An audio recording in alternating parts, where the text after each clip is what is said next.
Hey guys, welcome back to Ignite Motorrad. I'm Devashish Puranik and today with us we have an iconic bike, one that is recognizable by all Indians. That's right, it's the Pulsar 220F BS6. We hope you enjoy the review.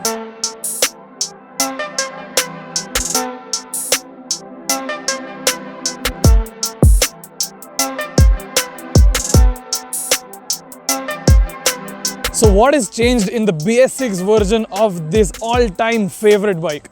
Well, the obvious answer is the power figures, but thankfully not by much. The 220F makes 20.39 PS and 18.5 Newton meters, which is only a 0.54 PS drop as compared to the BS4. That is still a respectable power figure in this class, especially at this price point. The design, as I said, is instantly recognizable with the trademark 220 projector headlamp and semi-fairing. The engine cowl, however, is a new addition to the bike and gives it a more well-rounded off look. However, if you leave the fairing out of the equation, the rest of the body is pretty much identical to that of the old Pulsar 150. The throw of the headlamp itself is pretty good, and the tail light too carries forward the same signature Pulsar look with the twin red LEDs. I like the look of the semi-digital instruments as well, which is surrounded by new carbon fiber styled accents which are also present on other parts of the bike. The backlit switches as usual look great. The big side-slung exhaust unit lends a muscular look to the side profile of the bike. Although this design is very iconic, there is no getting around the fact that it has been around for a while now. The seating position of the bike is very comfortable for the rider and pillion both. It's quite soft, so I imagine the bike will be quite good for touring as well. One point to be noted about this bike is the pillion seat has a much lesser elevation as compared to the front seat when you put this bike in front of other bikes priced similarly. The handlebars are slightly forward placed, and that is complemented by the slightly rear set foot pegs, which gives this bike a sort of blend between a comfortable and an aggressive stance. Okay, now it's time to address the elephant in the room. It's a Bajaj bike, so this is inevitable. The build quality and fit and finish is horrible. They have not done anything to improve the build quality of this machine. While I was coming here, there were so many rattles, especially on rumblers or during hard braking. There's rattles everywhere. The panel gaps aren't all that uneven. Material quality is average at best. Bajaj really has to do something about their build quality. I have a Pulsar myself. Build quality is just something I have to get used to because it is really horrible. I really wish they do something to improve that.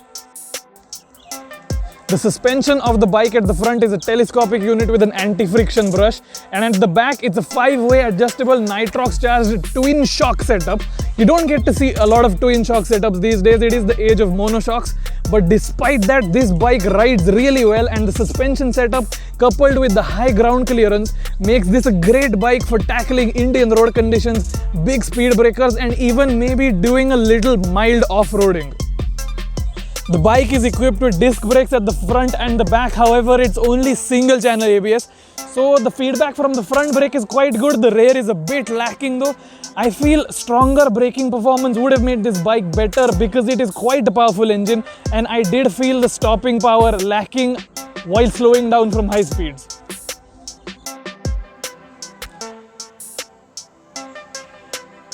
The 220 picks up speed well and the power delivery is quite linear. The 220cc 4-stroke 2-valve fuel-injected engine is much smoother than I expected it to be, and you can comfortably cruise on high speeds with little or moderate vibes, which riding gloves will completely eliminate. The posture is a good blend between aggressive and relaxed, which complements the nature of the Pulsar well. The gearing is well suited for city use as well, and you should be able to do with minimum shifting in crowded urban areas. The switch gear could definitely have been higher quality, but it's still quite decent. The clutch is slightly on the heavier side, but it also has a nice satisfying feel to it. The 5-speed gearbox itself is actually pretty smooth, so that's a thumbs up from me. Also, you can expect a fuel economy of around 35 from the Pulsar 220F. One thing I'd just like to put in the spotlight for a moment is that this bike has been going strong for around 12 years. Yes, they haven't really updated the design a lot. The engine is broadly the same except the BS6 updates, but people still buy it, and honestly now I can see why. The design is timeless, it's very comfortable, it's got a lot of power, the engine has enough grunt to challenge all the new boys on the block. However, I am of the personal opinion that if this bike were to be given a 6th gear, that would truly help extract all of that top-end performance that the awesome 220 engine in this has to offer. I like the Pulsar 220F. I didn't really like it initially. I thought it didn't make sense. I was wondering why it's still in production, I'll be very honest with you. I didn't quite understand its positioning in Bajaj's lineup either, but now it truly makes sense. I don't think any other bike for around 1.47 to 1.48 lakhs offers this blend of aggression and comfort for the rider as well as the pillion, and a strong engine as well.